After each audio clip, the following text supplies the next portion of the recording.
Estamos aqui para a segunda sessão, não é? Do colóquio sobre ensino da literatura. O meu colega Osvaldo Silvestre pediu-me para estar hoje aqui convosco e eu estou com muito gosto. Não só porque ele me pediu, mas também porque este tema interessa-me e acho que nos interessa a todos os que aqui estamos, sempre na expectativa, suponho eu, de aparecer alguém que nos traga a fórmula mágica. Como é que se ensina literatura? Esse vai ser o grande colóquio. Até lá, suponho que fazemos como se faz aqui. Vamos recolhendo experiências, tentativas, pistas, orientações de quem é mais experiente, de quem é menos experiente. As pessoas que eu tenho aqui nesta mesa hoje estão na classe das mais experientes e, portanto, digamos que é grande a minha expectativa de que aquele problema seja resolvido. Já veremos. Tenho muito gosto em estar aqui com o meu colega João Dionísio, da Faculdade de Letras da Universidade de Lisboa, é pessoa que eu conheço há muito tempo e com quem tenho aprendido, porque ele está no núcleo duro do trabalho de crítica textual em Portugal. Não por acaso dirigiu o programa de crítica textual da Faculdade de Letras entre 2010 e 2013, coordena o grupo de Filologia no Centro de Linguística da Universidade de Lisboa e tem-se dedicado justamente à variação textual. Aliás, está neste momento a organizar uma exposição na Biblioteca Nacional sobre questões de variação textual.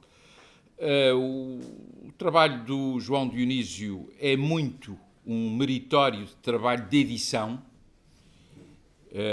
Às vezes pode parecer, quando olhamos para uma bibliografia de alguém que tem muitas edições, que ela não é representativa ou tão representativa como a bibliografia de alguém que tem muitos livros. Não é verdade. Quem anda nesses domínios sabe como uma edição pode ser muito mais trabalhosa do que um livro de ensaios ou uma monografia. Tem publicado, e recentemente, sobre o arquivo de Fernando Pessoa, Doença Bibliográfica, Imprensa Nacional 2021, e um volume sobre tradução na gênese de trabalho do M.S. Lourenço. O título é Agora Entra no Vento e foi publicado pela Biblioteca Nacional de Portugal. Além disso, foi presidente da European Society for Textual Scholarship. Andei às voltas para ver qual era a boa tradução para scholarship. O Portela talvez me ajude ou me corrija. Não é, talvez, uma sociedade europeia para bolsas de estudo. É para conhecimento, para ciência, não é? Para erudição até. E, portanto, é o João Dionísio que nós temos hoje aqui. No seu trabalho de crítica textual, ele tem colaborado com o Centro de Literatura Portuguesa. Saiu há muito pouco tempo, há tão pouco tempo que ainda está em celofane, o exemplar que me tocou, a edição do Frei Luís de Sousa, da série que é coordenada pela minha colega Maria Helena Santana. Além disso, editou muitos outros autores, o Pessoa designadamente, os poemas de Pessoa, os poemas ingleses, que é co-editor na Imprensa Nacional. João Dionísio, diga-nos sua justiça sobre o ensino da literatura. De vez em quando os linguistas vêm meter o nariz aqui também. Acho ótimo. Bem, muito bom dia a todos. Agradeço muito as palavras benévolas do professor Carlos Reis. Queria começar por agradecer o muito honroso convite que me foi dirigido pelo professor Osvaldo Silvestre para participar nesta jornada uma vez que o convite deriva do pretexto para a jornada e o pretexto para a jornada é um livro de Paulo Franchetti, queria publicamente agradecer ao Paulo Franchetti a publicação do livro que é a justificação para todos estarmos aqui e obviamente fico reconhecido pela presença de todos quantos se encontram nesta sala, reconhecendo muitas pessoas que são meus colegas que estimo tanto pessoal como intelectualmente. O convite que me foi dirigido vinha com um limite mínimo e um limite máximo de tempo de intervenção e essas balizas eram 5 minutos e 10 minutos, portanto eu comecei a controlar o meu tempo de maneira a não falar menos de 5 e a não exceder os 10 minutos.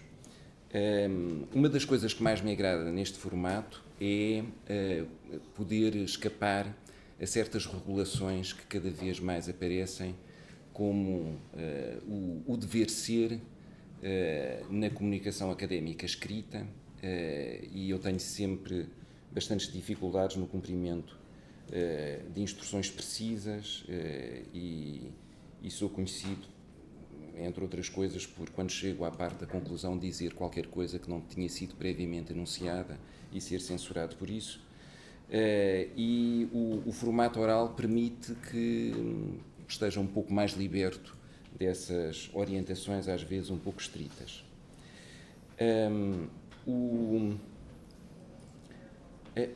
O que me coube, e ao organizador desta mesa, o que me coube como parte do livro de Paulo Franchetti foi o capítulo mais longo do livro. Trata-se do capítulo Avaliação do Mérito e Crise das Humanidades. Este capítulo ocupa cerca de 40 páginas, o que significa que se aproxima perigosamente de metade do livro que nos reúne. O capítulo diz respeito à avaliação dos professores de humanidades, em especial de estudos literários no Brasil, e aquilo que eu gostaria de começar por dizer é que não sei nada acerca do assunto de que trata o autor. Eu sou um profundo ignorante da realidade brasileira e poderia, eventualmente, contornar essa ignorância tentando comparar o que se passa em Portugal com aquilo que se passa no Brasil. Mas penso que, se essa estratégia fosse adotada, que eu poderia estar a cair numa tentação que quero evitar, que é a de trazer para esta conversa a possibilidade de transformar o livro do Paulo Franchetti num objeto exclusivamente académico e não, que me parece que também é, um objeto de natureza política.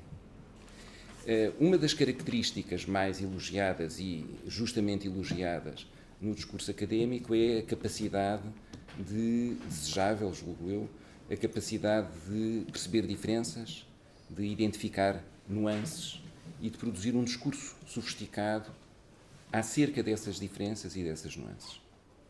Aquilo que em boa parte me parece que é importante neste capítulo, para não falar do livro, na sua totalidade, aquilo que me parece que em boa parte é relevante neste capítulo do livro de Paulo Franchetti é, se me permitem a analogia,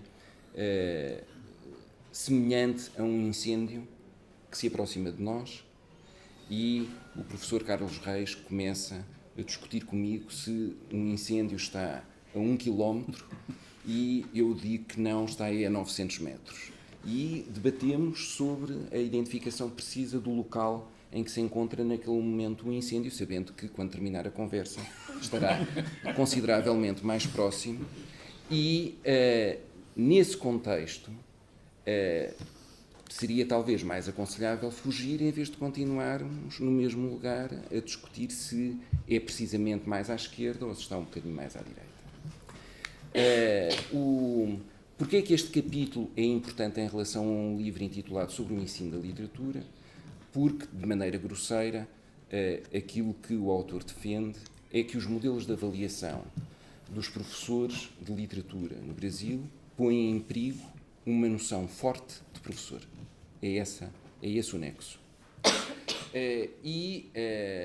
Esta questão é debatida sob diferentes perspectivas e eu chamaria a atenção apenas para uma, e essa, sobre que queria falar, eu vou ser propositadamente simplificador, porque me interessa mais dar exemplos do que estar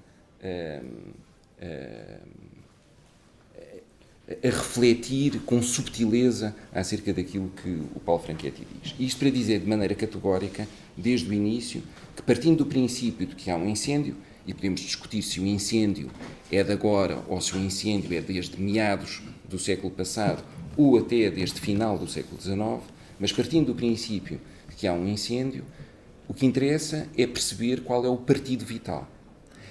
E para mim é claro que o partido vital é o partido do professor Paulo Franchetti. E, portanto, aquilo que eu queria dizer desde já é que se o professor Paulo Franchetti propusesse hoje um panfleto ou um movimento e andasse à carta de subscrições, eu seria um dos primeiros subscritores. Há, num ponto ou noutro, uma inclinação do capítulo para uma questão que me parece central nesta matéria, que é a questão dos formatos do discurso académico e como é que nós procedemos ao reconhecimento desses formatos e, procedendo ao reconhecimento desses formatos, como é que os valorizamos mais ou menos. Um exemplo desta questão foi ilustrada pela apresentação do professor Carlos Reis, quando, a propósito da minha bibliografia, fala do objeto edição e do objeto livro de ensaios. É em formato, neste sentido, que eu queria falar. Isto porquê? Porque, e então entro na descrição simplista, estou a aproximar-me dos 10 minutos, da descrição simplista, o que o Paulo Franchetti diz é que há a importação de modelos de avaliação que são connaturais em certas áreas científicas, nomeadamente nas ciências, em especial nas ciências duras, e ao importarmos esses modelos, há certos formatos que são valorizados. E o formato de que ele fala em especial é o artigo em revista indexada, e por oposição a esse formato, lembra a importância de vários formatos que são mais naturais na área das humanidades e que não são suficientemente valorizados. Fala da importância do livro, da monografia, etc. Aquilo que eu gostava de trazer para a discussão a partir desta leitura é se seria possível nós desviarmos um bocadinho da atribuição automática de um valor ao formato para pensarmos num modelo de avaliação que impusesse a leitura e a observação de cada um dos produtos em vez de estarmos a depender dessa valorização anterior à leitura e à fruição, à apreciação direta desses objetos. Eu vou dar 3 exemplos para terminar. São 3 exemplos muito diferentes. Em 1996 foi criada uma revista que foi absolutamente singular no panorama da filosofia nacional, porque foi a primeira revista inteiramente consagrada à filosofia analítica. O formato era mais do que trivial, era quase repugnante. O formato era um conjunto de folhas A4, dobradas umas sobre as outras, com um título na primeira página que dizia Disputatio. Não havia mais nada. Isto é o formato.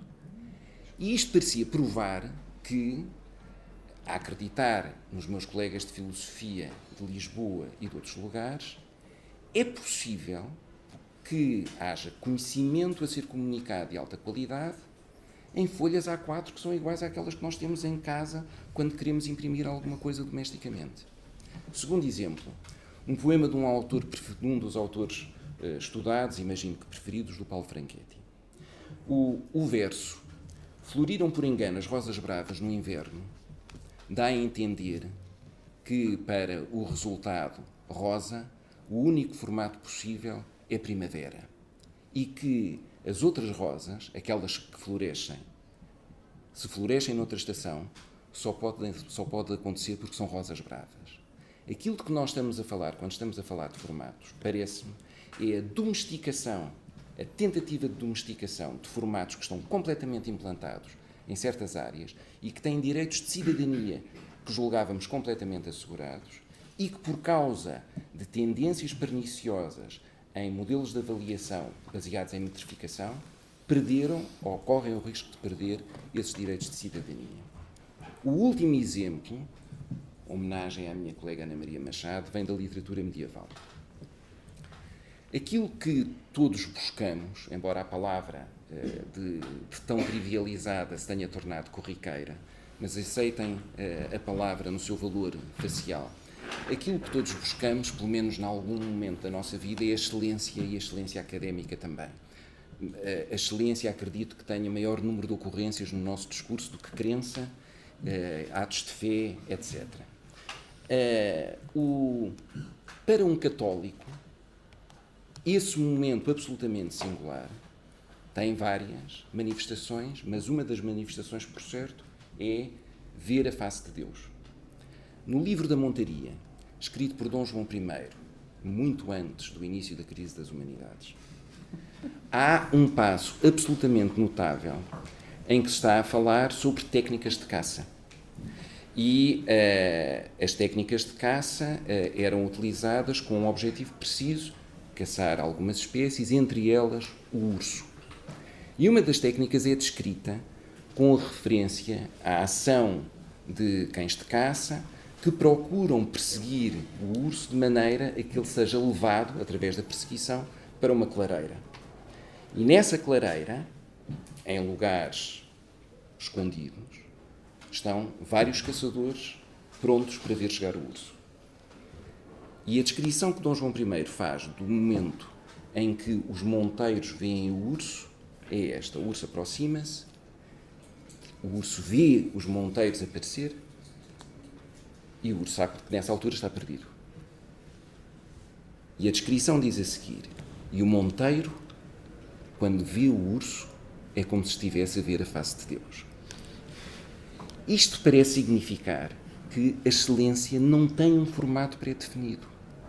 E, portanto, qualquer formato académico é um formato que pode ser um canal para a excelência. Mas para que nós percebamos isso, não podemos dizer que uma recensão na escala de 0 a 10 é necessariamente 2, que uma edição é necessariamente 7, que um livro de ensaios é necessariamente 8 e que a organização de um site académico é necessariamente 1 ou 10. Há edições extraordinárias que de 0 a 10 valem 11, há recensões maravilhosas que de 0 a 10 valem 12, há recensões que foram responsáveis por mudanças completas de campo e enquanto nós cedermos a uma questão de que o Paulo Franchetti também fala, que é um tempo impróprio das humanidades, que é um tempo que nos impede a leitura e a experiência direta, nós todos, acho eu, estamos a perder a oportunidade de, em formatos indiscriminados, ver a face de Deus. É isto. Muito obrigado.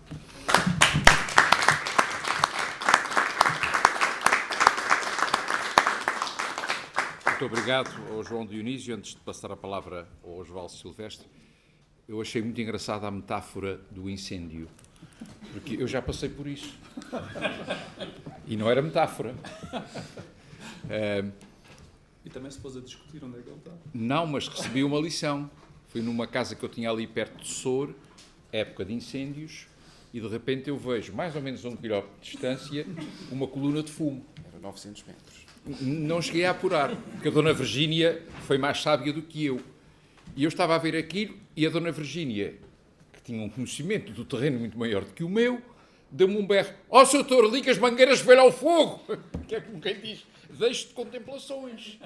E eu fui ligar as mangueiras, o fogo chegou, não incendiou a casa, mas essa reflexão, porventura, não é bem valorizada por quem nunca viu isto, porque o fogo avança com uma velocidade incrível. Incrível. E, às vezes, penso-me se é em torno desta matéria, nós não estamos realmente distraídos, o inimigo talvez esteja às portas da cidade e nós discutimos o sexo dos anjos. Não foi o caso agora da intervenção do João Dionísio, que me deixou, aliás, alguns tópicos de reflexão, designadamente o que ele disse acerca da recensão. Mas isso provavelmente ficará para depois. Eu vou passar agora ao Osvaldo Silvestre, mas não sem fazer antes uma referência que não vem atrasada, porque deixei-a para fazer nesta altura por razões que já vão entender. Esta iniciativa que é tomada pelo nosso colega, que dirige nesta altura a área de estudos brasileiros, está diretamente relacionada com a ligação profissional e pessoal que ele tem também com o nosso colega Paulo Franchetti. E eu sublinho o significado desta ação que nós temos aqui em torno de um livro de Paulo Franchetti e também por saber, não quero acentuar muito esta nota porque é pessoal, que o Paulo Franchetti vive hoje um momento difícil da sua vida. E, portanto, vale isto também como gesto de solidariedade por uma pessoa que tanto tem dado e certamente continuará a dar à literatura, ao ensino da literatura, à literatura portuguesa também. Estou a ver ali uma edição do Primo Basílio, que eu já usei, aliás, em sala de aula, e, portanto, quero sublinhar esta nota. Não sei se esta gravação vai ser transmitida ao Paulo Franchetti. Se for, fica aqui o meu ato solidário. O Osvaldo Manuel Silvestre é, nesta altura, como eu disse, coordenador deste Instituto, é diretor do Departamento de Línguas, Literaturas e Culturas, mas para além destas menções que são da ordem da funcionalidade académica, é importante sublinhar que ele tem trabalhado muito em teoria da literatura, e de resto a tese de doutoramento dele foi exatamente sobre teoria da literatura, sobre a questão do cânone, e tem lecionado matérias muito diversas: análise de filmes, literatura brasileira, cânone e teoria literária, materialidades da literatura, outras mais, e tem uma vasta obra dispersa sobretudo por muitas publicações e também edições. Menciono aqui duas do autor que eu julgo que é um dos autores mais lidos e investigados, que é Carlos Oliveira, sobre o qual o Osvaldo Silvestre tem dado contributos muito importantes, ainda recentemente uma edição da Alcateia, esse romance que andava perdido e que nunca tinha sido reeditado, salvo erro, e uma antologia do trabalho poético de Carlos Oliveira em 97, isto para além de um livro, Slow Motion, Carlos Oliveira e a Pós-Modernidade, de 95. Coeditou o livro Conferências do Centenário de Teoria da Literatura de Vítor Aguiar e Silva, que justamente nos deixou há muito pouco tempo, e coordenou um dossiê temático do número 209 da revista Colóquio Letras, sobre a voz da literatura. Fico-me por aqui porque não quero que ninguém esteja a cronometrar o tempo e a saber se eu dedico mais tempo ao Osvaldo Silvestre ou ao João Dionísio. Já há longos anos um colega meu da Faculdade de Medicina, que era meu conterrâneo, pediu-me para eu ler o discurso que ele ia fazer no elogio de uma imposição de insígnias a 4 colegas da Faculdade de Medicina. E pediu-me para eu ler o discurso, para ver se aquilo estava em bom português. Até estava, mas a grande preocupação dele era que aquilo fosse rigorosamente dividido por 4 e nenhum tivesse mais uma linha do que o outro. Osvaldo Silvestre, tem a palavra. Bom, em primeiro lugar, muito obrigado ao professor Carlos Reis, que também gostava de lembrar que está aqui também como coordenador do Centro de Literatura Portuguesa, que é uma das entidades apoiantes deste evento, desta jornada. Eu estou aqui numa posição um pouco ambígua, porque de facto fui eu quem criou as regras desta conversa. Tem como ser. Com os 5 a 10 minutos, fui eu que convidei as pessoas, digamos assim, mas não fui eu, por isso mesmo, quem escolheu a minha presença neste painel. Não é? Porque por regras de hospitalidade fiquei com este painel, porque de facto não era o tema que eu escolheria assim à primeira. Mas, enfim, tenho todo o gosto em participar neste debate, que é sobre uma questão importantíssima. O professor João Dionísio, no fundo, disse de uma forma muito apelativa e de uma forma retoricamente perfeita muitas das coisas que eu vou dizer a seguir, não é? A questão do incêndio e, sobretudo, uma questão que eu tenho pensado há muito tempo, a questão dos formatos, não é? Eu costumo dizer a esse respeito que o Eduardo Lourenço hoje não publicaria nenhum artigo, nenhum ensaio em revistas académicas com peer review, porque ninguém ia aceitar nenhum ensaio do Eduardo Lourenço, porque eles não respeitam regra nenhuma. E acho que isto é um exemplo muito claro do dano que os formatos podem causar. Não é? E de resto subscrevo inteiramente o que o professor João Dionísio disse em vários pontos. O texto em causa do Paulo Franchetti sobre a avaliação do mérito e crise das humanidades começa com uma frase que é: o lugar das humanidades está em crise na estrutura universitária. E, portanto, é a partir da perspectiva da crise que ele desenvolve o ensaio. Eu queria centrar-me na secção 3, que toca um tema que me é muito caro e sobre o qual tenho pensado muitas vezes, que se chama professor ou pesquisador. Pesquisador seria a palavra no Brasil para investigador, só que no Brasil é perigoso vermos eu faço investigação, penso logo que somos da polícia e que andamos a meter o nariz onde não devemos, não é? E o Paulo Franchetti refere a questão assim, apresentada assim, ou seja, professor ou pesquisador, interrogação, a questão parece sem sentido. Então não é consenso que o bom professor universitário é aquele que se define e compreende como pesquisador? Por que então formular a alternativa? Em primeiro lugar, porque se o consenso é que um professor deve ser bom pesquisador, não é pressuposto que para ser pesquisador na universidade alguém tenha de ser bom professor. Eu acho que esta apresentação da questão é magnífica, não é? Um professor universitário tem de ser pesquisador, mas um pesquisador não tem de ser um bom professor. E essa questão, digamos que é uma questão, é o âmago da questão sobre a qual eu tenho pensado. E a propósito disso, eu gostava de sugerir um texto de António Cândido, de certo modo, o patriarca dos estudos literários no Brasil, de 2003, que podem encontrar na net. Eu encontrei absolutamente por acaso, porque eu creio que ele não está coligido em nenhum volume. O texto chama-se Professor, Escola e Associações Docentes. É um texto que todos os estudantes de mestrado em ensino deviam ler, se me permitem. E nesse texto, Cândido começa por apresentar uma espécie de sucessão histórica dos tipos de professor. E ele diz que quando ele era criança, no fundo o modelo que aparecia até nos livros era o do professor bondoso, paternal, que acarinhava, castigava e formava. E depois ele faz considerações muito interessantes que revelam o seu fundo sociológico sobre o paternalismo. Depois veio o professor profissionalizado, racionalizado, no fundo o técnico em educação. E por fim, Cândido diz que na universidade o professor é hoje uma figura que tende a ser devorada pelo próprio currículo. É uma expressão bastante esclarecedora. Devorado pelo currículo. Deixa de ser um transmissor de conhecimento, um formador, para passar a ser um produtor de conhecimento, cuja tarefa central é o progresso do saber. Não é? E depois Cândido diz que a união ideal dos dois perfis, no fundo é isso a universidade, devíamos tender para a união dos dois perfis, foi substituída pelo segundo, claramente, o que implica uma acentuada desqualificação do ato docente em favor da figura do cientista pesquisador. E depois, eu queria citar então aqui umas palavras de António Cândido diretamente. A universidade admite um docente que seja cientista ou intelectual de certo valor, mesmo sendo professor relapso e ineficaz. Mas não admite o contrário, isto é, um professor de boa qualidade, um mestre que inspira e enriquece os alunos, mas não produz currículo. E depois faz uma análise que me parece interessante, para perceber a história do processo. No Brasil, essas coisas são devidas em parte ao abandono do padrão francês inicial, sobretudo na USP, na Universidade de São Paulo, pelo padrão americano, que prevê currículos quilométricos como arma decisiva na competição, porque satisfaz também as necessidades publicitárias das instituições.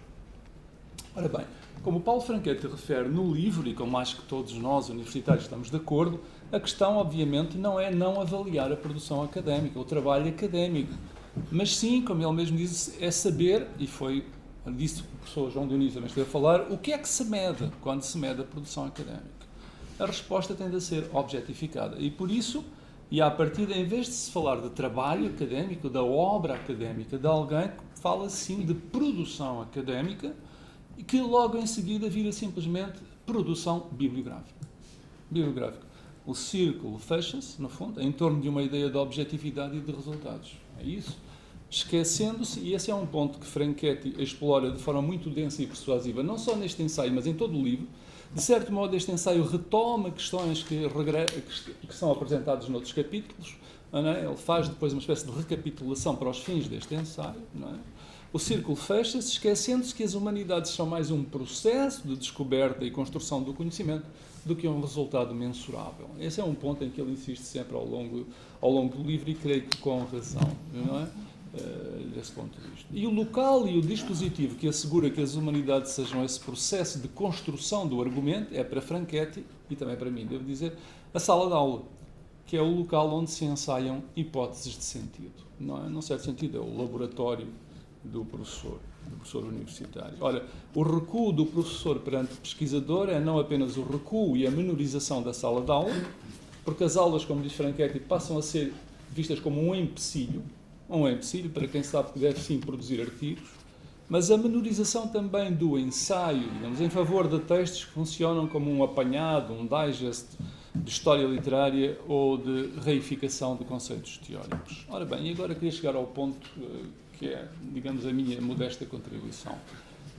Na narrativa deste processo, deste devir, quase sempre atribui-se a responsabilidade maior à transferência dos critérios das ciências exatas para as humanidades. Paulo Franchetti também o diz, e esse é o ponto central da argumentação dele. Isto é, obviamente, exato, mas eu diria que é insuficiente.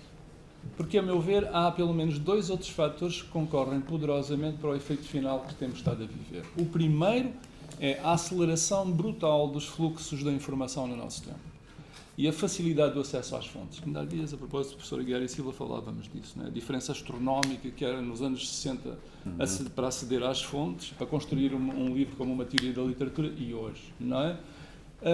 Com a substituição paulatina da ideia de conhecimento pela de acumulação da informação. Este processo cria um conflito na prática, que é um conflito sobre o qual tenho pensado bastante, enfim, não vejo como resolvê-lo, que é um conflito insanável entre aquilo que é o tempo lento e longo do ensino e da aprendizagem e o tempo acelerado, cada vez mais acelerado e fragmentado da pesquisa. Não é? Fazendo do primeiro, o tempo lento do ensino, uma espécie de mamute, um fóssil do sistema universitário. A menos que também esse tempo do ensino se converta à velocidade da pesquisa, o que sucede cada vez mais.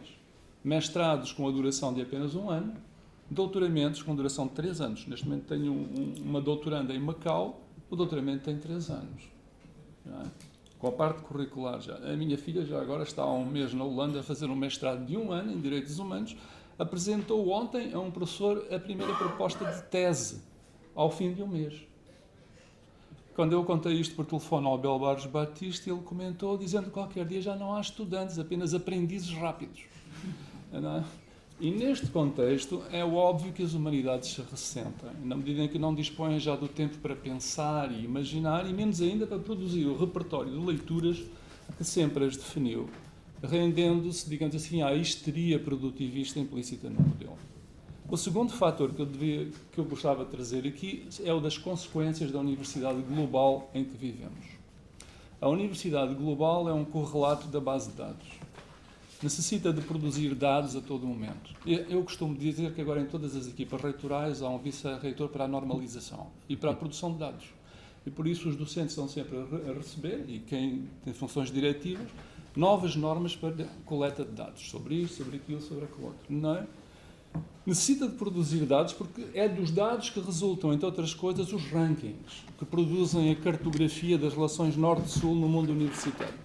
Neste contexto, a avaliação do desempenho dos docentes, uma avaliação crítica para a performance de todo o sistema, torna-se também ela uma questão de produção e indexação de dados, passando os docentes, na prática, como sabemos, a ser avaliados não pelos pares, mas por um algoritmo. Houve um momento em que o professor João Dionísio referia a necessidade de avaliar, ler o texto para o avaliar. Não é? Não se trata, esclareço, de algo de natureza conspirativa, não é?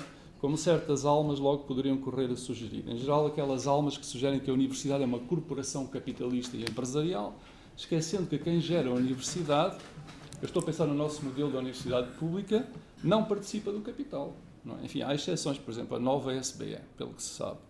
Muito simplesmente, a base de dados gerada pelo produtivismo deixa de permitir um agenciamento humano, já que deixa de estar em causa que um avaliador tenha lido e refletido sobre toda ou quase toda a produção bibliográfica de um académico pesquisador de hoje. Do que se trata, sim, é de avaliar o mérito da produção bibliográfica sem ler. Essa é a questão crítica do nosso tempo.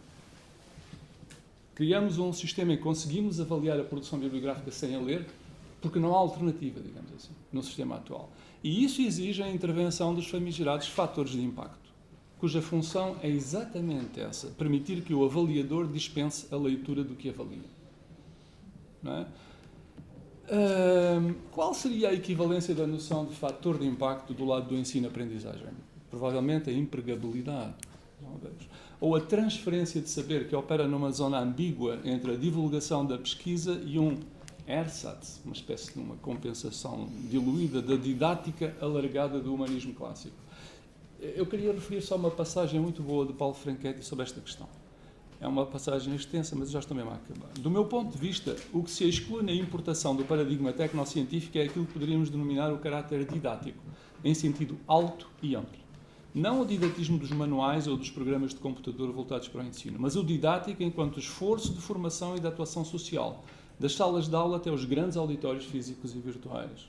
O que se exclui do mérito objetivo nessa avaliação rasamente produtivista não são apenas as atividades não publicadas em papel, que determinam e muitas vezes são o principal veículo de consolidação de uma pesquisa relevante, mas também as muitas formas de exercício não académico do papel do intelectual na sociedade.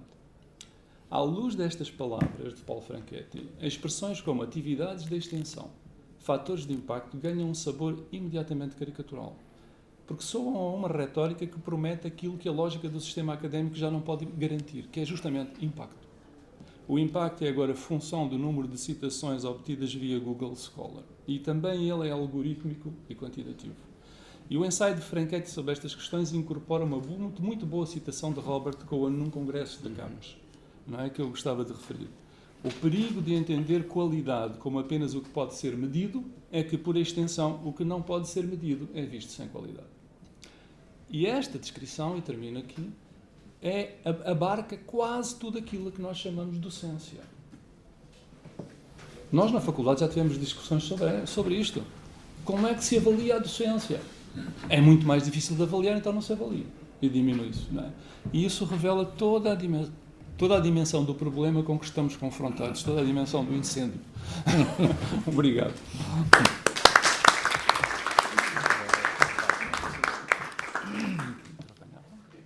Muito obrigado aos nossos colegas. Agora há um tempo para debate e há muita coisa para debater. Eu fui tomando algumas notas, não para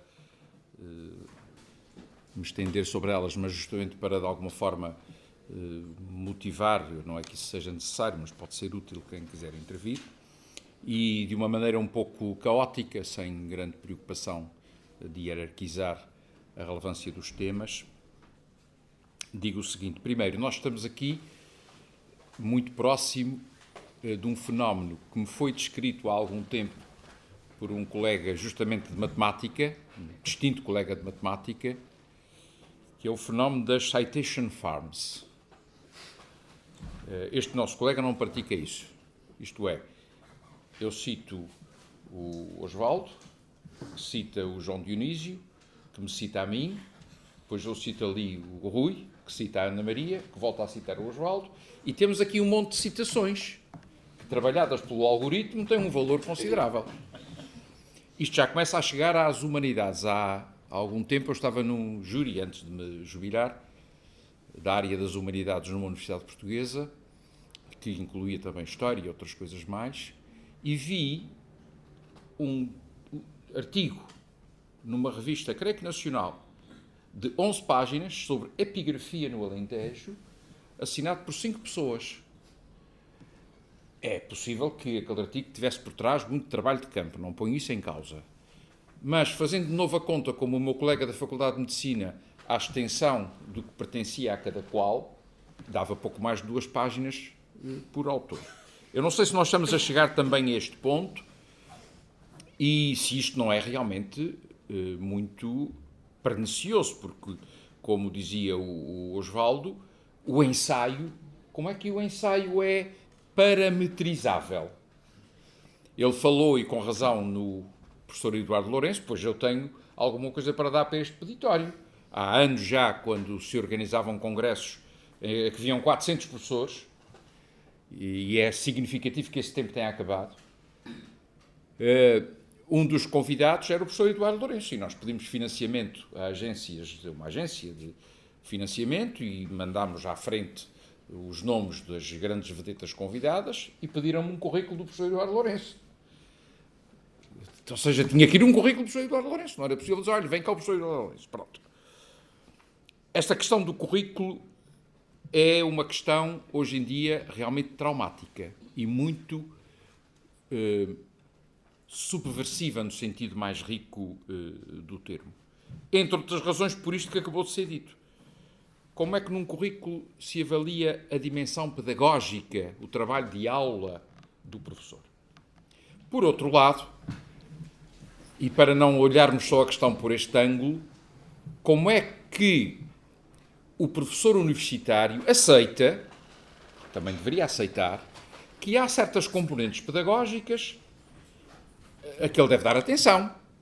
Esse flanco, aliás, é um flanco muito permeável à crítica de quem está noutros níveis de ensino e fora da nossa corporação, que é como se o ensino universitário da literatura descuidasse completamente a componente pedagógica. Depois há a questão, que também é aqui abordada, da pesquisa e do ensino. Como todos sabemos, a organização dos sistemas universitários nos últimos anos, nas últimas décadas, tem tentado introduzir no sistema, quando aparecem mais universidades, uma distinção, a meu ver, um pouco perversa entre universidades de ensino e universidades de investigação. Isto diz bem de como nós circulamos aqui entre os dois polos de uma dicotomia que é, para todos os efeitos, do meu ponto de vista, uma dicotomia perversa. Por fim, o que disse o João Dionísio relativamente à questão do formato. O Osvaldo também se referiu a isso, mas o João Dionísio deu muita atenção a isso. A questão do formato é aqui uma questão muito mais importante do que parece à primeira vista quando estão em causa confrontos geracionais. Um livro para a minha geração é completamente diferente do que é um livro para a geração desta senhora que está aqui. E não estou a querer dizer que a minha geração tinha razão e a dela não tem, atenção, que conste. E curiosamente, olhando para a retórica desta sala, eu vejo isso mesmo. Nesta sala há muitos livros. Nenhum deles pode ser tirado da estante e levado, pois não, Osvaldo? Não. Assim sem mais. Mas há alguns que até estão fechados à chave. E isto diz bem do que é, neste cenário, esta espécie de santificação do livro, ou de criação de barreiras artificiais ao livro. Lembro-me sempre da primeira experiência que eu tive como estudante nesta faculdade, caloiro vindo dos Açores, ali no Instituto de Estudos Franceses. Como o Bernardo sabe, eu estou agora numa fase muito memorial da minha vida, não é? Entrei naquela sala, que era uma biblioteca, eu tinha ouvido na aula que era preciso ir ver uns livros, e fui à estante e comecei a ver os livros. E o Sr. François Amado, que estava sentado na secretária, com toda a delicadeza, disse-me assim, olha, faz favor, neste instituto há conservador. E, portanto, eu tinha que me dirigir a ele para dizer o livro que queria, ele ia buscar e dava-me o livro. Esta concepção do livro era bem anterior à minha, porque eu pensava que se chegava, levava-se o livro e depois punha-se lá o livro outra vez. A questão do formato é uma questão decisiva aqui e eu realmente chamo a atenção para ela. Está aqui uma pessoa que é o Portela, que tem trabalhado muito e refletido muito sobre isto e provavelmente terá contributos para nos dar. Seja como for, e calando-me desde já, o que o Osvaldo disse relativamente à dimensão das teses, hoje para mim é um pouco chocante. E é até contraditório, porque sendo o acesso à informação mais fácil e mais rápido, aparentemente parece que a informação tem que ser cada vez mais shrinked, apertada. E não é possível pensar como é que se faz hoje uma dissertação de mestrado sobre a Montanha Mágica ou sobre Lara Renta. Isto demora um ano a ler. Quer dizer, é todo o ano da preparação de mestrado. Mas já há alternativamente, e de novo não digo se isto é bom ou se isto é mau, literatura, produção literária em formato de tweet. 140 caracteres. Está feito o texto. Muito bem, está aberta a discussão. Façam um favor. Portela. Obrigado. Eu queria agradecer aos três, não é? Também ao professor Carlos Reis pela síntese que fez e pela reflexão que fez relativamente à problemática desta mesa redonda e em particular ao João Dionísio e ao Osvaldo, que eu acho que colocam bem o problema. Eu não li o ensaio do Franchetti, mas a partir das vossas intervenções consigo já compreender a argumentação que está nesse ensaio. E eu queria introduzir aqui uma nuance, não é? Porque esta discussão muitas vezes corre o risco de extremar, digamos assim, a oposição entre o professor e o investigador, a existência de modelos métricos e não métricos, uma certa forma de fazer humanidades que terá existido, algures, e aquilo que é a prática atual. E a nuance é a seguinte, não é? Eu acho que o problema, a meu ver, está na uniformização. Está no facto de se imporem, também a partir de modelos de gestão que hoje estão mais ou menos universalizados. E eu acho que o problema começa a nível da gestão, porque todas as práticas que incentivam o produtivismo e incentivam a quantificação provêm de modelos de gestão que foram desenvolvidos na indústria, no sistema financeiro, no comércio e que agora passaram também para as instituições de educação. E esse modelo obriga a uniformizar. E a uniformização, a meu ver, é o problema. Não é em si mesmo a introdução de alguns critérios como aqueles que nós vimos. Por exemplo, porque é que apenas há um modelo do professor como o professor tem que ser investigador? Porque é que as universidades não têm um modelo mais flexível? Porque, de facto, muitos professores são obrigados a ser investigadores. E nem sempre produzem investigação de qualidade. E são, muitos deles, bons professores. Não é? E, portanto, tem a ver com a problemática que foi aqui referida também. Eu acho que essa distinção seria importante, não é? Não uniformizar o perfil do professor como investigador. Quando pensamos também na publicação e nos indicadores de publicação, eu acho que certos sistemas de publicação e de controle de qualidade melhoraram aquilo que é produzido. A minha percepção é de que aquilo que é publicado em revistas, aquilo que são os projetos, aquilo que é o trabalho de investigação propriamente dito, é melhor agora do que era antes. Portanto, há um efeito positivo na qualidade da investigação. Portanto, este método não é totalmente descabido. Não é? Acho que não é totalmente descabido. O problema está em que ele uniformiza. Não é? E como o João referiu, não é? De facto, o urso pode-se caçar de muitas maneiras, não é? Portanto, esta ideia de haver só um formato, não é? Haver só um formato, talvez seja outro dos problemas. Uma das questões que tem sido levantada nos últimos anos, sobretudo a partir de, 2010, na última década mais ou menos, é como é que se avaliam as formas de produção digitais. Não é? Uma edição digital, um blog, um sítio produzido por um investigador ou por um grupo de investigadores, porque são formatos que não estão ainda standardizados.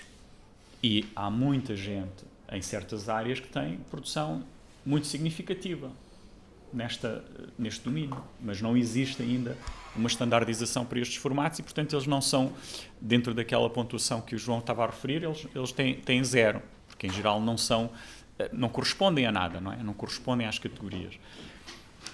E acho que também aqui este é outro aspecto que, quer dizer, eu acho que não se trata tanto de exigir que as humanidades estejam fora do sistema métrico, mas trata-se de pensar que existem elementos que podem ser metrificados e outros que não podem ser metrificados. E nós temos de encontrar espaço para isso, não é? Espaço para os livros, espaço para aquela construção mais lenta que foi aqui referida. E eu acho que realmente esse é o problema, que é a uniformização do ponto de vista do ritmo, do ponto de vista do perfil, do ponto de vista do modo como entendemos a atividade docente, não é? Acho que e, portanto, eu acho que talvez seja aqui, não sei se no texto do Paulo Franchetti ele aponta alguma solução, não é, para o diagnóstico que faz, mas não sei se a rejeição completa daquilo que é a configuração atual e a ideia de que as humanidades estão à parte é a solução. Acho que não é a solução. Acho que a solução é pensar de uma forma mais ampla, pensando, por exemplo, na questão da avaliação da qualidade. É certo que nós não podemos ler os textos por questões, aliás, que têm a ver com o próprio produtivismo, não é? E, portanto, se estamos a avaliar 3 candidatos e cada um tem 70 artigos, ninguém vai ler. Mas O sistema pressupõe que o ato de publicação, ou seja, ter sido publicado como livro, como um artigo numa revista, etc., em si mesmo já produziu um controle de qualidade naquilo que apareceu. E, portanto, nós estamos a fazer uma aferição indireta a partir dessa primeira aferição de qualidade. Mas o sistema, o produtivismo tem um efeito perverso, que é sobrevaloriza a quantidade relativamente à qualidade, e esse efeito é muito negativo. Muito bem. Vou passar a palavra ali ao Bernardes, apenas comentar do que disse o Portela. O seguinte, não é possível, de facto, abandonar-se radicalmente e total. Aí ficávamos liquidados. Este sistema atual, que é muito baseado, por vezes, em métricas, por mais que se diga que não, mas é preciso um trabalho cultural,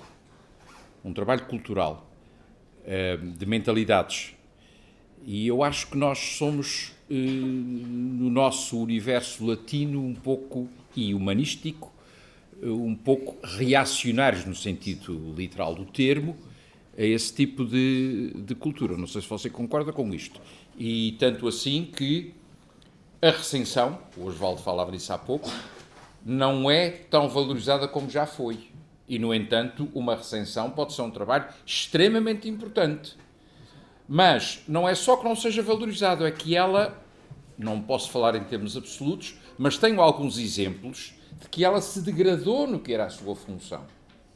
Porque já me aconteceu um livro meu chegar a uma revista importante e telefonarem-me lá a dizer assim: quem é que quer que faça a recensão?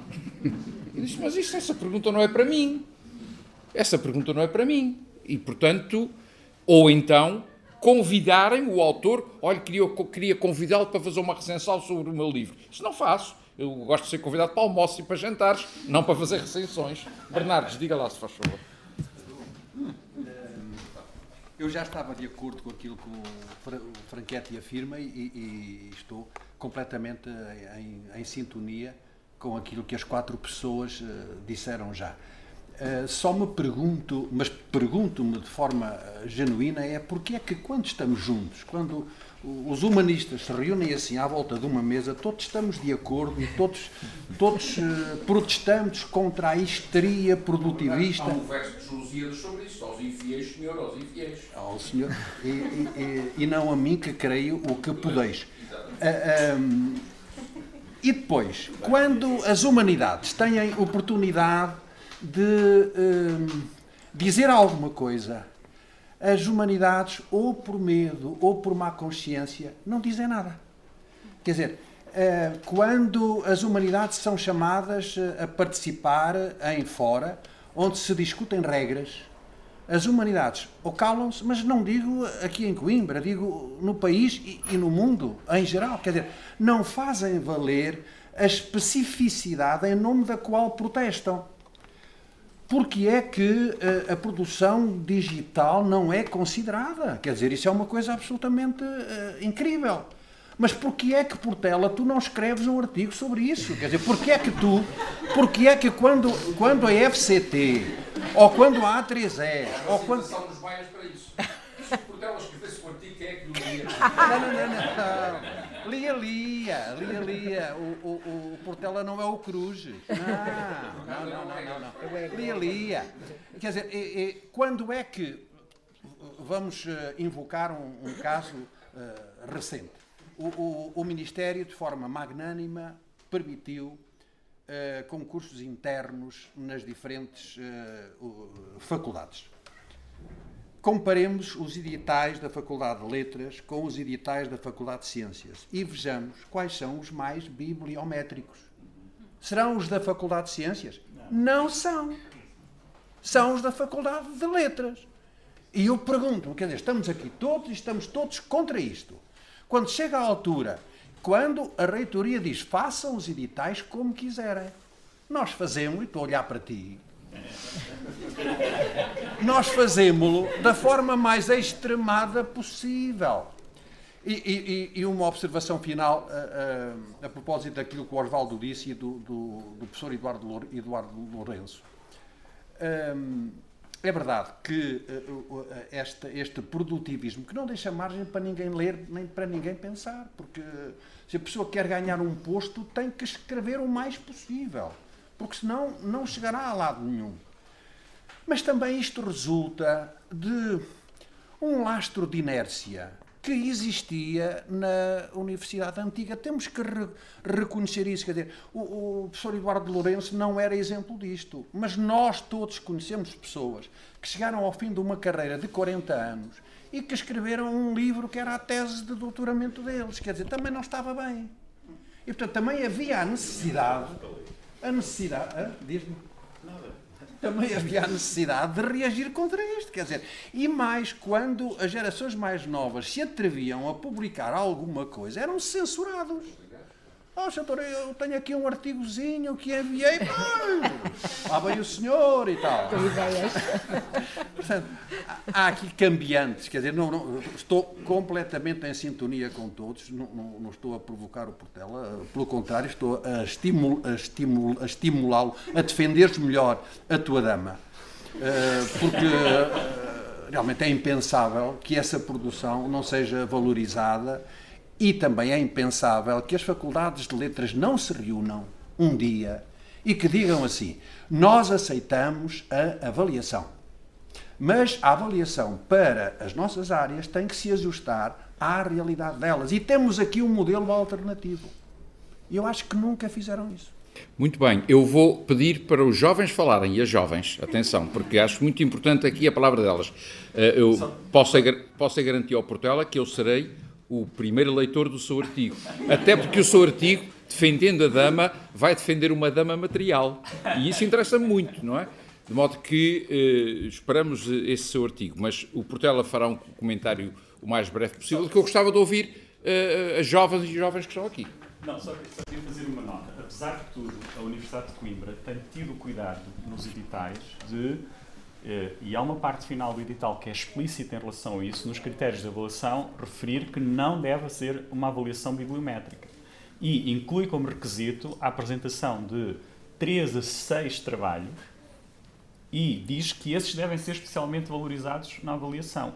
E ao fazer isso, está a dizer ao júri: leia estes trabalhos que o próprio concorrente considera que são significativos do ponto de vista da sua produção. Portanto, há uma tentativa de não ser completamente bibliométrico. Muito bem, vamos ouvir as jovens e os jovens. A Rita Basílio também entra no lote dos jovens. A Rita Basílio, não, Patrícia. Entra sim. Vamos lá. Sim, senhor. Pois, já não estou no lote dos jovens, mas pronto. Lembre-nos o seu nome. Jorge Carvalhais. Pronto, aqui eu não vou estar a entrar com algum questionamento a quem já esteve a partilhar connosco esta manhã e agora neste segundo painel, mas queria mostrar a urgência daquilo que estamos aqui a refletir, principalmente para nós. Portanto, quando a minha colega Rosário Palmela me disse: olha, vai haver este colóquio, eu disse: eu tenho que participar. E quando vinha no carro para cá, ficava a imaginar, então, mas o que é que isto poderá ajudar-me na minha... Eu sou professor do ensino secundário e, portanto, o que é que isto poderá ajudar-me na minha prática? E depois olhava para o passado e olhava, pronto, não é por estar aqui o professor Carlos Reis, já lhe disse várias vezes e agora recentemente também voltei a dizer isto. A primeira vez que eu trabalhei essa de Queiroz em sala de aula, ainda nem sequer era professor, portanto eu estava a terminar aqui o meu curso nesta casa e fui fazer voluntariado para o Nordeste brasileiro, para o estado do Maranhão, na divisa entre o Maranhão e o Piauí. E cheguei e uma colega, portanto, lá, disse-me: Jorge, você está aqui, eu estou trabalhando essa de Queiroz para o vestibular, você não pode vir dar aqui. E eu, naqueles dias em que lá estive lá quase 2 meses, estava a fazer um voluntariado só de férias, acabei por trabalhar essa de Queiroz com eles. E no final desse ano, portanto, estou o vestibular, já não me lembro se para a UFMA, se para a UEMA, uma das universidades lá do Maranhão, e no final, nessa altura ainda se escreviam cartas, não é? A minha colega, depois do vestibular, escreveu-me uma carta a dizer: Jorge, muito obrigado por aqueles dias em que você esteve aqui. Eles são muito nesta base, e ela dizia: olha, nada é coincidência, tudo é providência. E das coisas que saíram no vestibular foi precisamente essa de Queiroz e grande parte dos alunos tinham tido boa nota. Não foi provavelmente pelos os meus méritos, não é? Poderia ser pelo facto de 2 ou 3 anos antes de ter sido aluno do professor Carlos Reis e ainda de ter aquilo aquelas aulas muito dentro da minha memória, enfim. E agora olhava, e só para terminar isto, olhava para o que aconteceu o ano passado. Portanto, o ano passado voltei a dar a narrativa queirosiana a um curso profissional de cozinha e restauração estamos a falar, isto se para 20 e muitos anos, não é? No meio disto. E eu, ano passado, a trabalhar a narrativa queirosiana com esse curso profissional, no 11º ano, eu quase que tive, portanto, ainda trabalhámos durante o módulo durante algumas semanas, e eu quase que tive de fazer o pino para ver se os meus alunos conseguiam ter algum resultado e capitalizar aquele módulo. Pronto, não vou demorar mais, só dizer da urgência. Eu vinha para cá a pensar, eu preciso levar alguma coisa. Claro, o professor Carlos Reis dizia, estamos todos aqui à espera da receita mágica.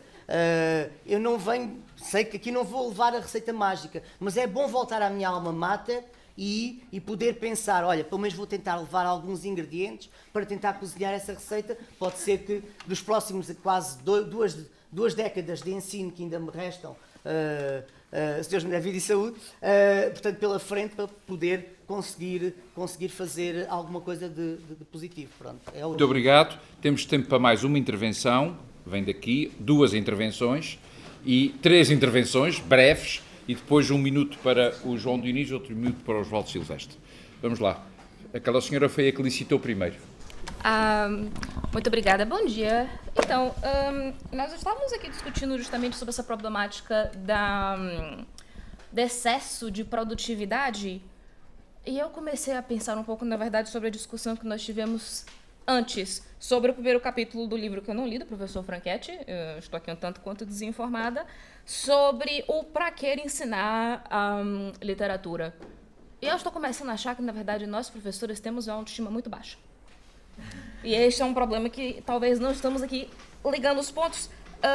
Quando a professora Rita Patrício começou a apresentação dela, ela falou sobre a pulsão que nós temos de legitimação desse ensino, de nós, professores, estamos constantemente tentando nos justificar por que estamos ensinando a literatura.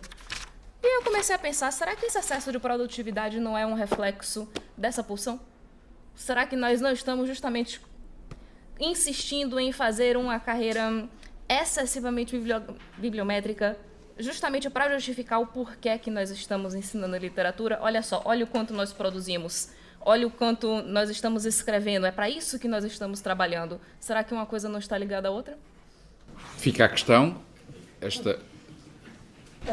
Bom dia a todos, em primeiro lugar. O meu contributo ainda é muito humilde. Eu não pedi o nome daquela senhora. Luísa e Bárbara. Sou aluna aqui do mestrado em ensino. O meu contributo é um tanto pouco humilde, porque faço a vasta experiência das pessoas que aqui estão presentes. Mas a questão que o professor Osvaldo levantou de que realmente não há tempo para pensar e quando pensamos nas questões, se calhar já passou, o incêndio já chegou, fez-me lembrar uma questão aplicada àquilo que eu conheço, que é, nas minhas aulas do secundário, houve muitas questões levantadas por professores que eram considerados precisamente bons docentes e que só na faculdade é que pensei, ok, se calhar isto até faz sentido e realmente só aqui é que entendi porque é que isto foi feito. Isto, por outras palavras, há questões que nas aulas, se o professor, por exemplo, numa aula nos fizer uma pergunta que exige uma resposta imediata e que não a temos ali, não nos dá o tempo e se calhar no carro para casa é que vamos perceber, ok, esta é a resposta e não houve esse tempo para pensar a literatura, para pensar naquilo que é efetivamente uma resposta, quem diz na literatura diz no geral das humanidades. E o exemplo vale o mesmo exatamente porque todo o input que estou a receber aqui hoje, provavelmente vou andar a pensar nisto durante semanas e talvez só daqui a 2, 3 semanas é que tenha alguma resposta ou alguma proposta de resposta, um tanto quanto humilde, para aquilo que são as questões que foram aqui apresentadas hoje. E então a minha pergunta é, enquanto professora, efetivamente, o que é que se pode fazer? O que é que eu posso fazer nas minhas futuras aulas? Porque dei literatura nas aulas e tudo mais, e tenho aqui um exemplo que não queria deixar passar, que a professora Helena Santana está ali, foi a minha professora, e foi talvez o primeiro caso em que me fez assim um clique, se é que me permitem a expressão, de que realmente a literatura faz sentido. E foi quando vim para a faculdade e frequentei uma cadeira da professora Maria Helena Santana,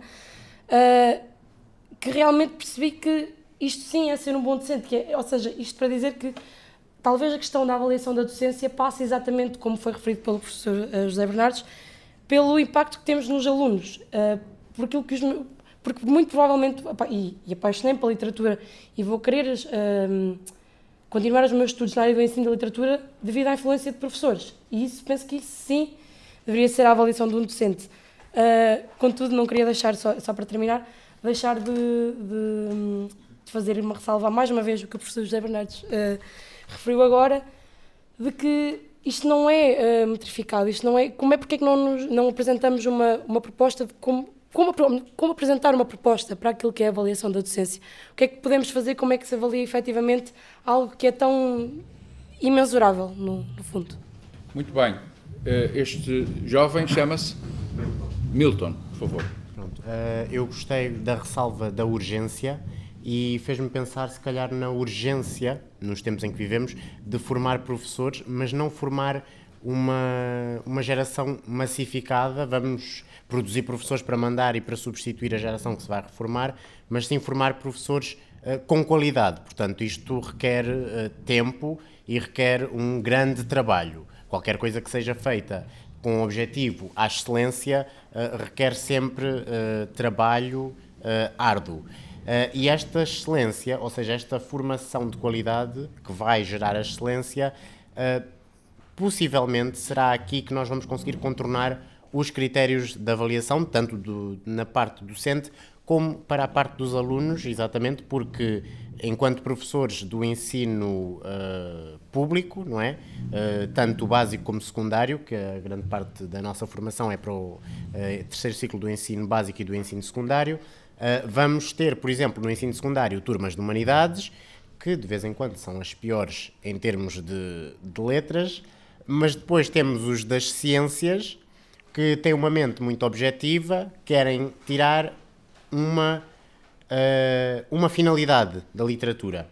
Depois vamos ter, se calhar, os cursos de hotelaria, os de cozinha ou os de veterinária, que o que é que um aluno que quer trabalhar com vaquinhas e com cabrinhas se vai interessar pela literatura. Pronto, como é que nós depois vamos conseguir atingir este objetivo?